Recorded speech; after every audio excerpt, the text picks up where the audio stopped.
Hello friends, welcome back to my channel SRK drama explain. Friends, ये video मैं लोगों के एंटरटेनमेंट के लिए बनाती हूँ, so please watch full, share, subscribe and like this video. इस पार्ट के स्टार्टिंग में यूरी को दिखाया जाता है जो स्कूल की कैंटीन में बैठी हुई थी और उसकी नज़रें तो बस फ़ोन पे ही जमी थी क्योंकि वो ओया की फ़ोटो देख रही होती है। उसके बाद वो ओया के पास कॉल करती है और उससे कहती है, काफ़ी टाइम हो गया ना, हम दोनों एक दूसरे से मिले नहीं, मैं तुमसे मिलना चाहती हूँ, बताओ तुम कब फ्री रहोगे।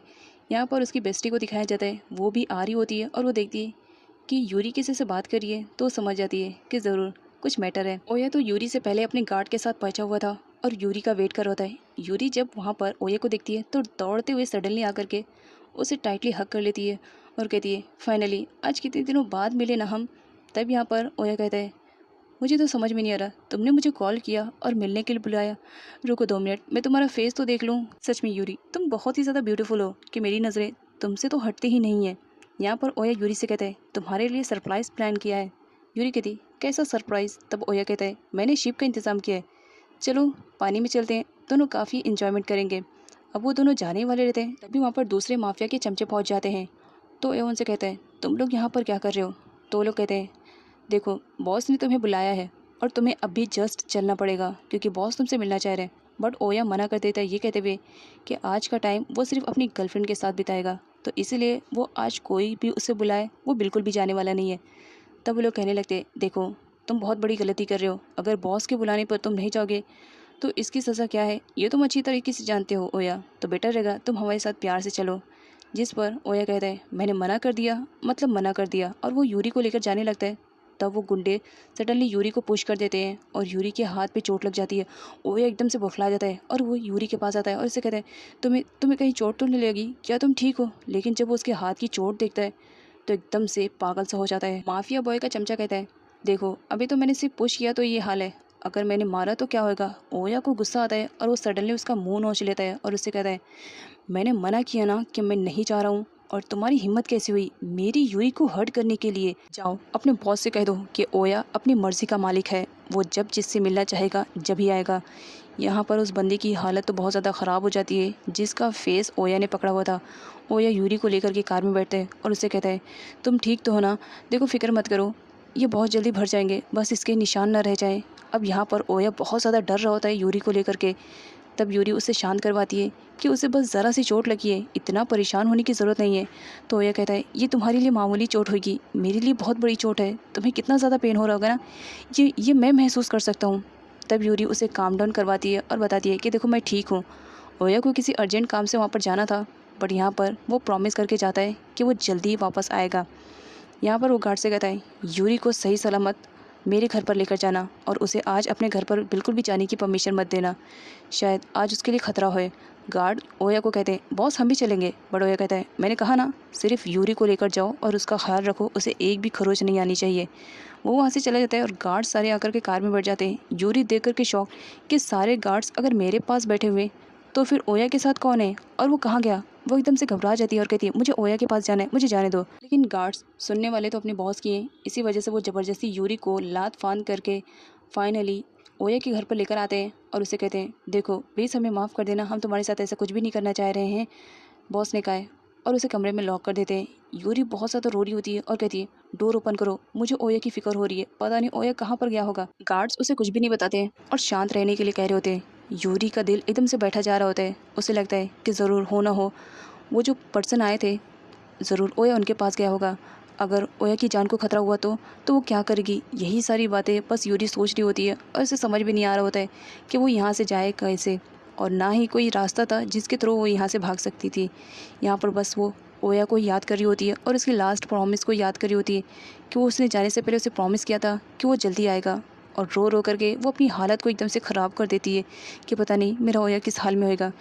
मॉर्निंग का सीन दिखाया जाता है, गार्ड्स वहीं पर खड़े रहते हैं और वो कहते हैं, लग रहा है अब हमें दरवाज़ा खोल देना चाहिए, मॉर्निंग हो गई है, बॉस अभी तक नहीं आए, एटलीस्ट हम इसे कुछ खाना पीना तो खिला दें। जिस पर वो दोनों हिम्मत बना करके जब डोर को ओपन करते हैं तब यूरी एकदम से शांत रहती है और बाहर आने के बाद कहती है, देखो क्या ओया आया है। तब वो लोग बताते हैं, नहीं ओया सर तो अभी तक नहीं आए हैं। तब यूरी कहती है, देखो अगर कुछ भी ओया के साथ गलत हुआ है और तुम लोग मुझसे छुपाने की कोशिश करो तो बिल्कुल भी छुपाना नहीं, जो भी है मेरे सामने बता देना, बिकॉज़ मैं ओया की गर्लफ्रेंड हूँ। वो लोग उसे कुछ भी नहीं बताते बिकॉज सच में उन्हें भी नहीं मालूम था कि ओया कहाँ पर गया हुआ है। यूरी बहुत ज़्यादा परेशान थी कि ओया अब तक नहीं आया है। उसने मुझे प्रॉमिस किया था, कहीं उन लोगों ने ओया को हर्ट तो नहीं कर दिया। वो बहुत ही ज़्यादा अपसेट थी। वो उन लोग से कहती है, देखो लास्ट टाइम कह रही हूँ, अगर तुम्हें कुछ भी मालूम है मुझे बता दो। मैं ओया को लेकर के बहुत ज़्यादा पॉसेसिव हूँ और बहुत डर गई हूँ। रात भर मैं सही से सो भी नहीं पाई हूँ। बट वो लोग उसे कुछ नहीं बताते हैं। और नेक्स्ट सीन में दिखाया जाता है, गार्ड्स मिल करके यूरी के लिए ब्रेकफास्ट रेडी करते हैं और यूरी खाने के लिए बैठी हुई थी। वो खाना खा रही होती है लेकिन ओया के बारे में सोच रही होती है कि पता नहीं मेरा ओया कैसा होगा। वो टाइम देखती काफ़ी टाइम हो जाता है। तब यहाँ पर ओया की एंट्री होती है। यूरी बहुत ज़्यादा घबरा जाती है और खुश भी हो जाती है कि जैसा कि उसने सोचा था वैसे कुछ नहीं। लेकिन दौड़ करके वो जाती है और ओया को हग करने के बजाय वो उसे एक पंच मारती है, जिसकी वजह से ओया ज़मीन पर गिर जाता है। कुछ टाइम के लिए तो ओया भी शॉक्ड में रहता है कि आखिर यूरी ने उसे पंच क्यों मारा। तब यूरी उस पर गुस्सा दिखाते हुए कहती है, तुम क्या साइको या पागल हो? तुम्हारी वजह से मैं रात भर सो नहीं पाई। तुम्हें मालूम है तुम्हारे जाने की वजह से मैं कितनी ज़्यादा परेशान हो गई थी। दिल में इतने बुरे बुरे ख्याल आ रहे थे कि पता नहीं तुम्हारे साथ क्या हुआ होगा। और तुम अब आए हो जबकि तुमने मुझसे प्रॉमिस किया था कि तुम शाम में आ जाओगे। तब ओया उसे कहता है, ओह अच्छा, तो तुम अपना गुस्सा निकाल रही हो। अपना गुस्सा ही निकालना है तो फिर ठीक है, कोई बात नहीं। चलो कमरे में जा कर के जितना गुस्सा निकालना रहेगा तुम निकाल लो। गार्ड्स देख रहे होते हैं और साथ में हैरान भी थे कि ओया सर, जो कि माफिया गैंग के सबसे बड़े लीडर याकुजा के लीडर हैं, उन्हें एक लड़की इस तरह से ट्रीट कर रही है। ओया सडनली यूरी को अपनी बाहों में ले लेता है और उसे कहता है, मैं इतना बड़ा माफिया बॉस हूँ और तुम मुझे इन लोगों के साथ ऐसे ट्रीट करोगे? बताओ क्या इंप्रेशन जमेगा? अगर तुम्हें मुझे कुछ भी करना है तो कमरे में चल कर करो। जिस पर यूरी कहती है, मैंने कहा ना मुझे नीचे उतारो, मुझे अब भी तुमसे बात करनी है। तुम्हें परेशान करने में मज़ा आता है ना, इसी वजह से तुम मुझे बहुत ज़्यादा परेशान करते हो ना। तुमने प्रॉमिस किया था और तुमने अपना प्रॉमिस तोड़ा। बताओ तुम कहाँ गए थे? तब यहाँ पर ओया उसे कहता है, मैं नहीं बता सकता कि कहाँ गया, बस आ गया हो ना, तो अब बताओ क्या कहना है। यूरी उसे पुश करती है और उसके ऊपर चढ़ जाती है। तुम्हें ये सब मजाक लग रहा है? यहाँ मेरी जान निकली जा रही होती। रात भर मैं सोच करके पागल थी कि पता नहीं तुम्हारे साथ क्या हो गया होगा। कहीं उन लोगों ने तुम्हें कुछ नुकसान तो नहीं कर दिया। तब ओया उसे कहता है, इतना ज़्यादा फिक्र होने की ज़रूरत नहीं है, देखो मैं ठीक हूँ। और उसे हक कर लेता है ये रियलाइज़ करवाने के लिए कि मैं बिल्कुल ठीक ठाक हूँ, सही सलामत हूँ और तुम्हारे सामने हूँ, तो इतना ज़्यादा परेशान होने की ज़रूरत नहीं है। यूरी भी अब थोड़ा रिलैक्स फील करती है और यहाँ पर दोनों काफ़ी अच्छा टाइम एक दूसरे के साथ स्पेंड करते हैं। नेक्स्ट सीन में दिखाया जाता है, जिस बंदे ने यूरी को पुश किया था उसका काम तमाम करने के लिए ओया रात में गया हुआ था और उसकी अच्छी खासी पिटाई कर देता, इतनी कि मलहम पट्टी के साथ वो अपने बॉस के पास आया हुआ रहता है और उसे कहता है, बॉस अब ओया बिल्कुल भी आपके कंट्रोल में नहीं है। वो आपकी बात बिल्कुल भी नहीं सुन रहा है क्योंकि उसे एक गर्लफ्रेंड मिल गई है जो कि बहुत ही ज़्यादा क्यूट है सच में। साथ ही वो यूरी और ओया की फ़ोटो भी दिखाता है कि ये वही लड़की है जिसकी वजह से ओया आपकी बात नहीं सुन रहे। अब यहाँ पर माफिया बॉस को दिखाया जाता है जो कि सेकंड रहता है। वो जब यूरी को देखता है तो यूरी पर वो भी लट्टू हो जाता है और उसे मालूम पड़ता है कि यूरी एक कॉलेज गर्ल है। तो वो कहता है, अब तो मुझे भी अपने आप से इंट्रोड्यूस करवाना ही पड़ेगा यूरी से कि मैं कौन हूँ और उसे कितना ज़्यादा लाइक करता हूँ। नेक्स्ट सीन में दिखाया जाता है, वो ये यूरी को एक नए घर पर लेकर आया हुआ रहता है। यूरी से पूछती है, तुम यहाँ पर क्यों लेकर आए हो मुझे? वो उसे कहता है, सिर्फ आराम से अंदर चलो, मैं तुम्हें इसको सरप्राइज़ देना चाहता हूँ। वो उसे घर की देता है और उसे कहता है, ये तुम्हारे लिए गिफ्ट है, अब से तुम यहीं पर रहोगी, अपने घर पे जाने की ज़रूरत नहीं है। क्योंकि ओया बहुत बुरी तरीके से डर गया था कि कहीं वो लोग मिल करके यूरी को हर्ट ना कर दें। यूरी को खो देने के डर से अब ओया बहुत ज़्यादा घबराया हुआ भी था, इसी वजह से उसने घर को भी चेंज कर दिया था।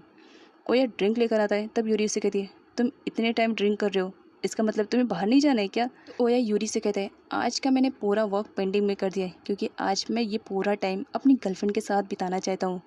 क्या तुम्हें कुछ प्रॉब्लम है? अगर तुम चाहो तो मैं काम पर जा सकता हूँ। तो यूरी कहती है, नहीं नहीं, मैंने ऐसा कब कहा, अगर आपको यहीं पर रहना है तो आप रह सकते हो। और सडनली उसे हक कर लेती है ये कहते हुए कि मैं बहुत ज़्यादा घबरा जाती हूँ जब तुम कहीं जाने की बात करते हो। तब ओया कहता है, फिक्र करने की ज़रूरत नहीं है, मैं ठीक हूँ।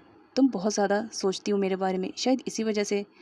यहाँ पर ओया यूरी को अपनी गोद में उठा लेता है और यूरी से कहते हैं, आज मैं ये टाइम तुम्हारे साथ स्पेंड करने वाला हूँ तो मैं फालतू की बातों में अपना टाइम वेस्ट नहीं करना चाहता हूँ। यहाँ पर दोनों एक साथ सो रहे होते हैं। यूरी उठती है और ओया को देखती है और उसे कहती है, मैं तुम्हारे लिए इतनी ज़्यादा वीक नहीं बन सकती हूँ, मैं तुम पर इतना ज़्यादा डिपेंड भी नहीं रह सकती हूँ।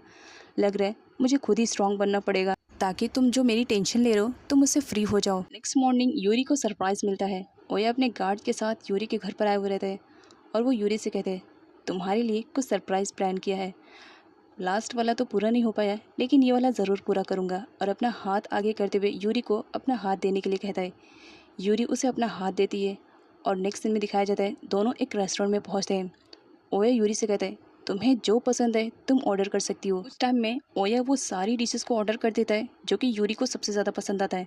बट यूरी कुछ भी खा नहीं रही होती है तो ओया यूरी से कहता है इतना सब कुछ होने के बाद भी तुम कुछ खा क्यों नहीं रही हो। तो यूरी कहती है मैं यहाँ पर तुम्हारे साथ आई हूँ और मैं चाहती हूँ कि तुम अपने हाथों से खिलाओ। तब यहाँ पर ओया सडनली यूरी को किस करने लगता है ये कहते हुए कि तुम्हारी यही अदा तो मुझे कितनी ज़्यादा पसंद आती है। और यहाँ पर सर्वेंट तो बस देखे जा रहे होते हैं कि ये सब हो क्या रहा है। ओया उनसे कहता है मैं अपना काम कर रहा हूँ, तुम अपना काम करो और यहाँ से चलती बनो। यहाँ पर सर्वेंट को दिखाया जाता है जब वो ड्रिंक सर्व कर रही होती है तो जानबूझकर यूरी के ड्रेस पर गिरा देती है और कहती है सॉरी मैम, गलती से गिर गया। तब यहाँ पर यूरी की ड्रेस को क्लीन करने के बहाने से वो उसे वॉशरूम में लेकर जाती है और उसे कहती है आई होप आप मुझे माफ़ कर देंगी बिकॉज मैंने ये जानबूझकर नहीं किया। यूरी उसे माफ़ कर देती है और वहाँ से जब जाने वाली रहती है तो वही लेडी उसे बेहोश कर देती है। अब उसका क्या प्लान है ये तो आगे मालूम पड़ेगा। खैर यहाँ पर दो लेडीज़ यूरी को लेकर जाने लगती हैं लेकिन बेहोश होने से पहले यूरी चिल्ला देती है और ओया उसकी वॉइस सुन लेता है। और ओया अपने गार्ड के साथ जब पहुँचता है तो वो लेडी सडनली नाइफ रख देती है यूरी के फेस पर और उसे कहती है अगर तुम नहीं चाहते हो कि इस प्रेटी फेस पर ज़रा सा भी कट लगे तो बेटर रहेगा जहाँ पर हो तुम वहीं पर रुके रहना, क्योंकि हमें हमारा काम करना है और तुम्हें तुम्हारा काम। तो किसी भी कंडीशन में बॉस का ऑर्डर है इस यूरी को उनके पास ले जाने के लिए। तो इसी वजह से अगर ज़रा सी भी चालाकी करने की कोशिश की ना तो इस प्यारे से फेस पे कट लग जाएगा, बेटर रहेगा वहीं पर रुके रहो। ओया डरा हुआ रहता है, इसी वजह से वो वहीं पर रुक जाता है और अपने गार्ड्स को भी कुछ नहीं करने का कहता है और वो लेडीज़ यूरी को ज़बरदस्ती वहाँ से लेकर चली जाती हैं।